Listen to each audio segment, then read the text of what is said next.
आशा करता हूं आप बहुत अच्छे होंगे। स्टार आईक्यू में आप सभी का बहुत बहुत स्वागत है। आज है 21 मार्च और 21 मार्च 2021 के हरियाणा करंट अफेयर इस वीडियो में हम लोग जानेंगे। प्यारे दोस्तों, अगर आप मुझसे हरियाणा जीके पढ़ना चाहते हैं तो आप पेंसिल एप्लीकेशन को डाउनलोड कीजिएगा। यहाँ पे एक बहुत ही इंपॉर्टेंट सा कोर्स डिजाइन किया गया है मेरे द्वारा हरियाणा जीके का, और ये हरियाणा जीके का कोर्स जो है ये वैलिड होगा आने वाले एचपीएससी एग्जाम के लिए और के साथ ही मददगार साबित होगा उन सभी एचएसएससी एग्जाम के लिए जिसमें हरियाणा जीके पूछी जाती है। अगर आप लोगों को लिंक मिलने में परेशानी हो रही है तो आप लोग डिस्क्रिप्शन बॉक्स में जाइएगा और पेंसिल एप्लीकेशन का लिंक जो है वो प्राप्त करिएगा। चलिए बढ़ते हैं आगे। कल आपसे सवाल पूछा था, उसका सही जवाब क्या होगा कि हाल ही में हरियाणा के किस जिले में Delhi NCR open golf championship 2021 का आयोजन किया जाएगा। Delhi NCR open golf championship 2021 का आयोजन किया जाएगा गुरुग्राम में। सी ऑप्शन इस क्वेश्चन का हमारा वो बिल्कुल ओके था। हरियाणा के सीएम मनोहर लाल खट्टर ने हाल ही में कितने करोड़ रुपए की विभिन्न विकास परियोजनाओं का उद्घाटन जो है या शिलान्यास करने की घोषणा की है। ये परियोजनाएं बेसिकली मैं बता देता हूं कि आज ही के दिन जो है वो प्रदेश को सौंपी जाएगी और ये परियोजनाएं हैं 1370 करोड़ रुपए की। बी ऑप्शन जो है इस क्वेश्चन का हमारा वो बिल्कुल ठीक रहेगा। 21 मार्च को यानी कि आज ही के दिन हरियाणा की राजधानी या पंजाब की राजधानी चंडीगढ़ में जो है एक राज्य स्तरीय कार्यक्रम होगा और वहां पे वीडियो कॉन्फ्रेंसिंग के माध्यम से 159 परियोजनाओं का उद्घाटन और शिलान्यास करेंगे और 159 परियोजनाओं में से 897 करोड़ रुपए की लागत की 80 परियोजनाओं का शिलान्यास, 472 करोड़ रुपए की लागत की 79 परियोजनाओं का उद्घाटन भी करेंगे आज ही के दिन हरियाणा के मुख्यमंत्री, जो आप लोगों को दिख ही रहे होंगे फोटो में। आगे जानते हैं हम लोग तो हरियाणा के किस जिले का Prashant Singh Kanhaiya world university game के लिए क्वालिफाई करने वाला देश का पहला पॉल वॉल्टर बन गया है। तो जो वर्ल्ड यूनिवर्सिटी गेम्स है उनके लिए प्रशांत कन्हैया जो है ये देश के पहले पॉल वॉल्टर बने हैं क्वालिफाई करने वाले, और ये कहाँ के रहने वाले, ये हरियाणा के भिवानी जिले के रहने वाले हैं प्रशांत सिंह कन्हैया, और ये वर्ल्ड यूनिवर्सिटी गेम के लिए क्वालिफाई करने वाले देश के पहले पॉल वॉल्टर बन चुके हैं। पटियाला में जो है सीनियर नेशनल चैंपियनशिप में कन्हैया ने जो है वो 5.10 मीटर की छलांग लगाई थी, और वर्ल्ड यूनिवर्सिटी गेम्स जो है अगस्त के महीने में होंगे, अगस्त 2021 में होंगे। और कहाँ पे होंगे सर ये, तो ये होंगे चीन के अंदर, चाइना के अंदर होंगे। 19 मार्च को पटियाला के अंदर जो है वो सीनियर नेशनल यूनिवर्सिटी चैंपियनशिप में पॉल वॉल्टर चैंपियनशिप हुई थी और उसमें जो है गोल्ड मेडल जीता था, और गोल्ड मेडल मिलने के साथ ही इन्होंने क्वालिफाई भी कर लिया। एक बात और इंपॉर्टेंट है, याद रखना, 2019 में गुंटूर में जो है under 20 national Paul Walter championship में 5.5 मीटर की छलांग लगा के 33 साल पुराना रिकॉर्ड इन्होंने तोड़ा था। 5 मीटर का रिकॉर्ड जो है विजयपाल सिंह के नाम था उससे पहले। इनके नाम और बहुत सारी उपलब्धियां हैं, जैसे 2018 में गुंटूर में जूनियर नेशनल चैंपियनशिप में गोल्ड मेडल जीता, 2019 में गुंटूर में अंडर 20 में नेशनल गेम में जो है गोल्ड जीता, 2020 में गुवाहाटी में खेलो इंडिया प्रतियोगिता जो है उसमें इन्होंने जो है वो गोल्ड मेडल प्राप्त किया था। और ये पॉल वॉल्टर जो आपको दिख रहा होगा कुछ इस टाइप से पॉल का होता है, इसे जंप लगानी होता है, ठीक है। और भिवानी के ये रहने वाले हैं, तो मैप में आपको भिवानी यहाँ पे दिख रहा होगा। भिवानी जिले की स्थापना हुई थी 22 दिसंबर 1972 को, और इसे हिसार से अलग कर दिया था उस समय। चौधरी बंसीलाल बाबू गुप्ता एवं हुक्मचंद जो है इनकी जन्मस्थली रही है ये। भिवानी को मंदिरों की वजह से छोटी काशी भी कहते हैं, और भिवानी को ही छोटा क्यूबा के नाम से भी जाना जाता है। अगला क्वेश्चन हमारा क्या रहेगा, मानेसर हरियाणा में 3 लाख करोड़ रुपए की लगभग 500 परियोजनाएं निगरानी के लिए केंद्र सरकार के प्रगति की तर्ज पर कौन सा ऑनलाइन वेब पोर्टल का उपयोग किया जा रहा है। देखो क्या है कि मानेसर पड़ता है गुरुग्राम में, और हरियाणा के 3 लाख करोड़ रुपए की लगभग 500 परियोजना है, और उनकी देखरेख करने के लिए एक रिसेंटली जो है एक वेब पोर्टल का उपयोग किया जा रहा है। जैसे केंद्र सरकार का एक वेब पोर्टल है जिसका नाम है प्रगति, ये भी बहुत सारी परियोजनाओं को देखने के लिए जो है पोर्टल है। ऐसे ही हरियाणा की जो है तकरीबन 500 परियोजना या 3 लाख करोड़ रुपए की परियोजनाओं को देखने के लिए एक वेब पोर्टल है, और इसका नाम है गति। इस गति वेब पोर्टल का उपयोग किया जा रहा है हरियाणा में, यानी कि ए ऑप्शन जो है इस क्वेश्चन का हमारा ठीक है। इस वेब पोर्टल को लॉन्च किया था जो एक ट्रांसपोर्ट मिनिस्टर है भारत के, जिनका नाम है Nitin Jairam Gadkari, ministry of road transport and highways है, ठीक है। और इन्होंने जो इस गति को लॉन्च किया था, जैसे जैसे जो है भारत में पीएमओ ऑफिस के थ्रू जो है एक प्रगति है, वैसे वैसे ही गति वेब पोर्टल है, जिससे सारी परियोजनाएं, कितनी सारी परियोजनाएं, 500 प्रोजेक्ट है और 3 लाख करोड़ के इनको जो है देखा जा सकता है। इस वेब पोर्टल को बनाया किसने सर? इस वेब पोर्टल को क्रिएट किया है national highway authority of India ने किया है, यानी कि NHAI ने। अच्छा sir, national highway authority of India जो है, तो इसके बारे में भी थोड़ा बता दीजिएगा। उससे पहले मैं आपको मिनिस्ट्री ऑफ रोड ट्रांसपोर्ट के बारे में बताता हूं। इसकी स्थापना हुई थी 1942 को और इसके मिनिस्टर कौन है? नितिन जयराम गडकरी।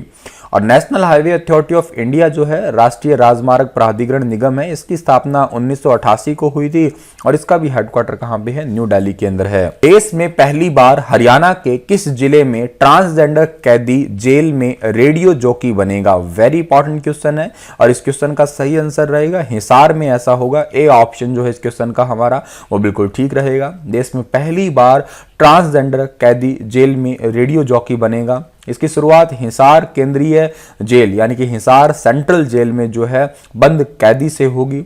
और अभी मैं आपको थोड़े दिन पहले की बात बताऊं तो तिनका फाउंडेशन है, उसके अकॉर्डिंग जो है जेल के अंदर रेडियो स्टेशन खोले जा रहे हैं और कैदी ही रेडियो जॉकी बन रहे हैं। और एक इंपॉर्टेंट बात है कि सबसे पहले हरियाणा में जेल रेडियो की शुरुआत हुई थी पानीपत में, फिर दूसरा खुला था फरीदाबाद में और तीसरा खुला था अंबाला में। लेकिन अब जो है तिनका फाउंडेशन क्या करेगा? रोहतक, गुरुग्राम, हिसार और करनाल में भी जेल रेडियो की शुरुआत जो है वो कर रहा है। और उसमें जो है एक इंपॉर्टेंट है क्या कि ट्रांसजेंडर जो है कैदी जो है वो जेल में रेडियो जॉकी बनेगा। सभी में जेल रेडियो शुरू हो जाएंगे धीरे धीरे, जितने भी जिले हैं। तो ये काफ़ी इंपॉर्टेंट सी बात है, याद कर लेना आप लोग। और तिनका अभियान की जो संस्थापक है उनका नाम डॉक्टर वर्तिका नंदा है। दिल्ली के लेडी श्री राम कॉलेज में पत्रकारिता विभाग की ये प्रमुख भी हैं और इन्होंने ही जो है इसको शुरू किया है अभी रिसेंटली। जो आपको फोटो में दिखाई दे रही है यही है वर्तिका नंदा। और हिसार की बात की जाए तो मैप में आपको हिसार दिख रहा होगा यहाँ पे। हिसार की स्थापना 1 नवंबर 1966, क्षेत्रफल 3983 वर्ग किलोमीटर और विधानसभा क्षेत्रों में हिसार, उकलाना, बरवाला, आदमपुर, हांसी, नलवा और नारनौद का भी नाम आता है। नामों में हरियाणा की स्टील सिटी है, मैग्नेट सिटी है, मुगल साम्राज्य का स्वर्णिम कुल कहते हैं, मैग्नेट सिटी है। उद्योगों में जिंदल पाइप उद्योग, रविंद्रा पाइप उद्योग और सूती धागा मिल प्रसिद्ध है। मंदिरों में बिश्नोई मंदिर, महाराजा अग्रसेन मंदिर, काली देवी मंदिर और बुआ कुंवारी मंदिर भी प्रसिद्ध है। हरियाणा के किस जिले के गांव जाजी में हरियाणा के पहले एकीकृत बाल संरक्षण परीक्षण भवन का निर्माण किया जाएगा? तो अभी रिसेंटली जो है first integrated child protection complex जो है ये एक गांव है जाजी, और जाजी गांव जो पड़ता है ये पड़ता है सोनीपत में। यहाँ पे जो है हरियाणा का पहला जो है वो बच्चों के लिए चाइल्ड प्रोटेक्शन कॉम्प्लेक्स बनेगा। इंटीग्रेटेड चाइल्ड प्रोटेक्शन जो है वो कॉम्प्लेक्स बनेगा। सी ऑप्शन सही रहेगा इस क्वेश्चन का हमारा। सर इसका मतलब क्या है? इसका मतलब है कि जरूरतमंद बच्चे हैं या किशोर है, वो बाल अपराधी हो या फिर कोई भी गंभीर आरोपों का सामना कर रहे बच्चे हैं, उन सभी को जो है एक ही छत के नीचे रखा जाएगा। 21 मार्च को मुख्यमंत्री जो है सोनीपत के गांव जाजी में वीडियो कॉन्फ्रेंसिंग के माध्यम से जो है ऐसे पहले भवन की आधारशिला रखेंगे। तो ये काफ़ी इंपॉर्टेंट सी बात हो जाएगी यहाँ पे। और इसमें जो है कानून के उल्लंघन में शामिल होने वाले FRI दर्ज होने के बाद किशोरों को निरीक्षण गृह एक यहाँ पे होगा। दोषी करार देने के बाद में विशेष गृह, गंभीर अपराध के दोषी का भी निरीक्षण गृह, गंभीर अपराध में दोषी किशोर 16 से 18 साल को सुरक्षित गृह, अनाथ एकल अभिभावक वाले किशोर जो है उनके लिए बाल देखभाल संस्थान, ये सारे संस्थान जो है यहाँ पे बनाए जाएंगे। और इसमें जो है हर एक घर में 50-50 बच्चों को रखने की व्यवस्था होगी और परिसर सोनीपत में बनेगा ये। और इसी तर्ज पे फिर गुरुग्राम, हिसार और अंबाला में जो है भवन बनाए जाएंगे इन फ्यूचर में। और हरियाणा में बाल विकास मंत्री का नाम कमलेश ढांडा है, ये भी याद रखिएगा आप लोग। सोनीपत का जिक्र हुआ तो सोनीपत की स्थापना 22 दिसंबर 1972 को, क्षेत्रफल 2112 वर्ग किलोमीटर, विधानसभा क्षेत्रों में सोनीपत, खरखोदा, राई, गन्नौर, बड़ौदा और गोहाना का भी नाम आता है। उपनामों में Atlas city of Haryana, education city of Haryana और गोल्डन सिटी ऑफ हरियाणा भी कहते हैं। हरियाणा में गाय भैंसों की तर्ज पर अब किसका कृत्रिम गर्भाधान किया जाएगा? तो गाय भैंसों की तर्ज पे हरियाणा के अंदर जो है बकरी का गर्भाधान किया जाएगा। सी ऑप्शन जो है इस क्वेश्चन का बिल्कुल ठीक है। देखिए इसकी घोषणा पहले हुई थी लेकिन इसका काम जो है वो शुरू कर दिया गया है। सी ऑप्शन बिल्कुल ठीक रहेगा इसका। आर्टिफिशियल जो है आर्टिफिशियल तरीके से गर्भाधान होगा। हरियाणा में दूध उपलब्धता जो है वो 1142 ग्राम प्रति व्यक्ति है और जो कि राष्ट्रीय औसत 394 ग्राम के मुकाबले काफी ज्यादा है। हम लोग दूसरे नंबर पे हैं अभी। पहले नंबर पे कौन है दूध उत्पादन में? पहले नंबर पे पंजाब है। और ये दूध उपलब्धता को बढ़ाने में बकरियां जो है वो अहम और योगदान देती है। इसलिए गोट ब्रीडिंग सेंटर जो है लोहारू के अंदर, लोहारू में बकरी प्रजनन केंद्र में जो है स्थापित किया गया है बकरियों के नस्ल की सुधार के लिए गोट ब्रीडिंग सेंटर। और दूसरी बात है कि राष्ट्रीय राजधानी दिल्ली जो है इसको दूध संयंत्र की पैकिंग क्षमता 3 लाख लीटर प्रतिदिन होगी, जिसे 5 लाख लीटर प्रतिदिन तक बढ़ाया जा सकता है। और भिवानी के गांव सेरला में एक लघु दूध संयंत्र भी बनाया जाएगा। और कृषि मंत्री जेपी दलाल ने हरियाणा में तकरीबन 70 लाख पशुधन हैं ये जो है कहा है, या यूं कहिएगा ऐसी बात जो है काउंटिंग के माध्यम से आई है, पशु गणना में आई है। और बेहतर पशु पोल्ट्री रोग या यूं कहिएगा बहुत सारे रोगों से बचाने के लिए हिसार, सोनीपत और पंचकुला केंद्र जो है सेंटर बनाए जाएंगे। ठीक है, कंप्यूटराइज तरीके से जो है एक जैसे ई संजीवनी ऐप है वैसे पशु संजीवनी ऐप का जो है वो भी प्रयोग किया जाएगा, ताकि जो है डॉक्टर जो है घर जाके भी इलाज कर सके और पशुओं को अगर रोग नहीं होंगे तो दूध उपलब्धता भी बढ़ जाएगी। तो आगे बढ़ते हैं। अगला क्वेश्चन हमारा होगा 2019-20 की डायरेक्ट बेनिफिट ट्रांसफर रेटिंग में हरियाणा कौन से स्थान पे है? बहुत बहुत इंपॉर्टेंट क्वेश्चन है ये तो, कि डायरेक्ट बेनिफिट ट्रांसफर रेटिंग में हरियाणा जो है वो पहले ही स्थान पे है। ए ऑप्शन जो है इस क्वेश्चन का हमारा ठीक है। और ये रिसेंट रेटिंग आई थी, इसके अंदर जो है पे आउट के में हरियाणा पहले स्थान पे है।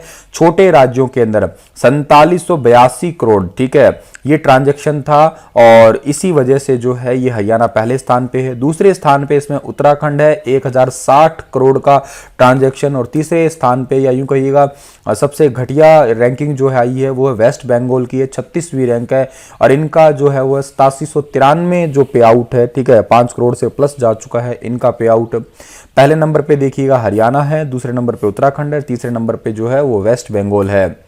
और ये रैंकिंग क्या है? सामाजिक कल्याण योजनाओं के लाभ और सब्सिडी को जो ट्रांसफर करने के लिए शुरू की गई रैंकिंग है ये 56 मंत्रालय और विभाग के द्वारा 439 योजनाओं के रूप में शामिल है। 2019-20 में देश के 2.25 लाख करोड़ रुपए से अधिक का भुगतान किया गया है। ठीक है, अभी तक और लेटेस्ट रैंकिंग अभी तक आई नहीं है। इस रैंकिंग को शुरू किया गया था 2013 के अंदर, याद रखना, डायरेक्ट बेनिफिट ट्रांसफर रैंकिंग को। बाबा मस्तनाथ मठ में कब से 3 दिवसीय मेले का आयोजन किया जाएगा? तो बाबा मस्तनाथ मठ में जो है 21 से 23 मार्च तक, यानी कि आज से लेके ये मेला जो है 23 मार्च तक चलेगा।